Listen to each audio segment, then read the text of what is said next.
the people became the rulers of this nation again.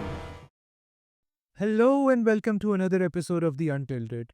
Unless आप एक पत्थर के नीचे रह रहे हैं, आपको पता लगा होगा कि Donald Trump US election presidential जीत चुके हैं और दूसरी बार अमेरिका के प्रेसिडेंट के लिए इलेक्ट हो चुके हैं। बहुत से लोगों के लिए एक बहुत बड़ा सरप्राइज था, बहुत से लोगों के लिए बहुत बड़ा शौक भी था। और ये सरप्राइज और शौक क्यों था, ये हमारा आज का टॉपिक है। ट्रंप का जीतना, अमेरिका के लोगों ने वोट दिया, ट्रंप सदर बन गए। लेकिन हैरानगी क्यों है? इतने ज़्यादा लोग कंफ्यूज कैसे कि यार हम लोगों को तो बताया जा रहा था कि ट्रंप शायद हार जाएगा या बहुत क्लोज कॉन्टेस्ट होगा और उसमें ट्रंप जो है वो 0.5 या 1% नीचे चल रहा है। बट जब रिजल्ट आए हैं तो ट्रंप जो है वो बहुत बड़ी लीड से जीता है। जब उन्होंने 270 का फिगर क्रॉस किया जो कि रिक्वायर्ड था प्रेसिडेंसी जीतने के लिए, तो कमला हैरिस जो थी वो 220 पे बैठी हुई थी। तो ये 50 सीट्स का जो मार्जिन था जो कि इतना पहले फिल हो गया, इसको लोग देख कैसे नहीं पाए? आपका लेगेसी मीडिया, आपके पोलस्टर्स इसको प्रिडिक्ट क्यों नहीं कर पाए? अब उसके अंदर जो सवाल उठता है और जो थॉट आती है वो ये है कि क्या ये कर नहीं पाए या इन्होंने बताना पसंद नहीं किया कि ऐसा होने लगा है। और इस डिबेट के अराउंड पूरी दुनिया में आवाज़ें उठ रही हैं इस वक्त कि क्या आपका जो ब्रॉडकास्ट मीडिया है, जो आपका लेगेसी मीडिया है, जो आपके बड़े बड़े चैनल है, CNN है, फॉक्स है, जो आपकी ग्लोबल मीडिया नैरेटिव को लेकर आगे चलते हैं, क्या वो लोग इनकेपेबल हैं या बददयानत हैं? क्या उन्होंने आपको ये इन्फॉर्मेशन आपसे विदहोल्ड की है कि ट्रंप वाकई जीत सकता है और जीत रहा है, और लोगों के अंदर ये एक परसेप्शन क्रिएट की है कि नहीं ये तो बड़ा क्लोज कॉन्टेस्ट होगा और अगर इसके अंदर लीड होगी भी तो कमला हैरिस की होगी। अगर हम आते हैं उन फैक्टर्स के ऊपर जिन्होंने इस इलेक्शन को डिफाइन किया, तो उसके अंदर सबसे पहले आपको जो चीज़ देखनी पड़ती है वो ये है कि हम लोग हमेशा चलते आए कि हिस्टोरिकली दिस वर्क्स, हिस्टोरिकली ये होता आया है। बट ये उस तरह का इलेक्शन था जिसने हिस्टोरिकली होने वाली सारी चीज़ों को राइट ऑफ कर दिया है। इस वक्त इस इलेक्शन ने आपको ये साबित करके दिया है कि एक तरफ आपके सारे बड़े न्यूज़ इदारे हैं जिनके अंदर CNN आता है, फॉक्स आता है, ABC आता है, and New York Times, Washington Post, and there are so many I can name. और दूसरी तरफ एक ट्विटर जो कि अब एक्स कहलाता है। एक तरफ आपका सोशल मीडिया है और उसका एक प्लेटफॉर्म है, और एक तरफ आपका पूरे का पूरा लेगेसी मीडिया है, और इस सोशल मीडिया अकेले ने उस पूरे लेगेसी मीडिया को हरा के दिखाया है। अब इसके अंदर जो डिबेट फिर खुलती है वो ये है कि क्या हम लोगों को उसी चीज़ पर रिलाई करना चाहिए जो लोगों से आ रही है, जो सोशल मीडिया की आवाम की पल्स है? Is that concrete? Is that what depicts the results that are about to come? या फिर हम लोगों को उस डेटा पे रिलाई करना चाहिए जो हमें हिस्टोरिकली मिलता आ रहा है? और इस इलेक्शन को अगर आप देखते हैं तो आपको खास क्लियरली नज़र आता है ये होता हुआ कि जो लोगों की आवाज़ थी, जो लोग कह रहे थे कि हम ट्रंप को जिताएंगे, सोशल मीडिया के ऊपर बार बार आवाज़ उठ रही थी कि ट्रंप ही आएगा, ट्रंप ही आएगा, और आपका जो मेन स्ट्रीम मीडिया था वो कह रहा था नहीं आएगा। तो फिर क्या वाकई हम ये मान लें कि जो social media that is the future and that is your source of main information और नॉट? अगर हम कंटेंट कंजम्पशन के पैटर्न्स के ऊपर आते हैं तो एक बड़ा क्लियर डिवाइड नज़र आता है आपको।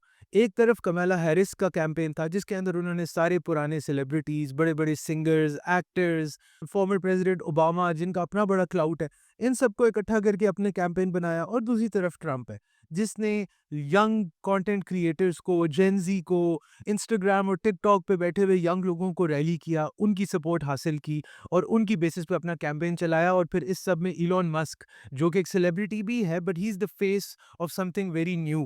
He is a billionaire who's accessible. Trump also became a billionaire who's accessible.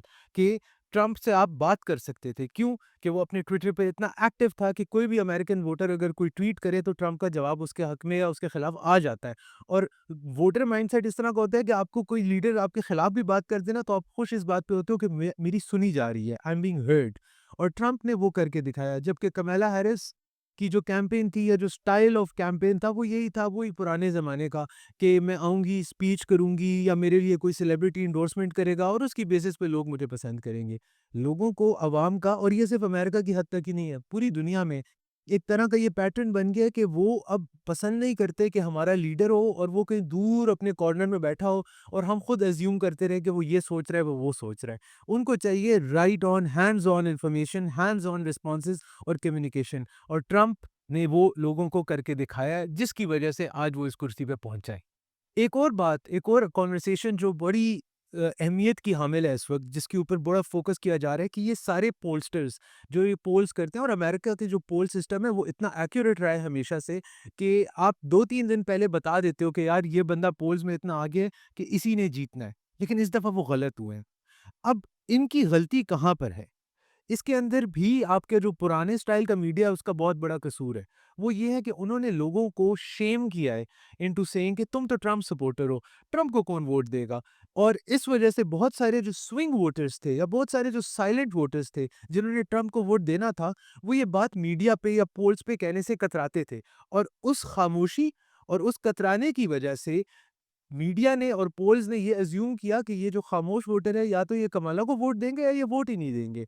और उस सारे की सारी साइलेंट मेजॉरिटी ने आखिर में इलेक्शन वाले टाइम पे आके ट्रंप के लिए वोट दिया, अपनी चॉइस का इज़हार किया, और रिज़ल्ट आपके सामने है। और इसका एक बड़ा डायरेक्ट पैरेलल ड्रॉ होता है पाकिस्तान में 2024 में होने वाले इलेक्शंस के साथ भी, कि उसके अंदर भी जितने एनालिस्ट थे, जितने लोग नज़र रखते हैं इस चीज़ के ऊपर और जिनके पास इंफॉर्मेशन है, उनका यही ख्याल था कि पाकिस्तान मुस्लिम लीग नून जो है वो 2/3 मेजॉरिटी के साथ इलेक्शन जीत जाएगी। और उसकी वजह यही है कि जो पीटीआई का वोटर था, या तो वो खौफज़दा था कि मैं अपना वोट के बारे में अपने ख़्यालात का इज़हार करूँ तो मुझे किसी किस्म का ख़तरा हो सकता है, या फिर उनका ये ख़्याल था कि हम खामोशी से वोट देंगे। और ये हुआ, ये नज़र आया कि अक्सर नून और पीपल्स पार्टी के वोटिंग बूथ्स की साइड से वोटिंग बूथ्स में एंटर होने वालों ने भी पीटीआई को वोट दिया।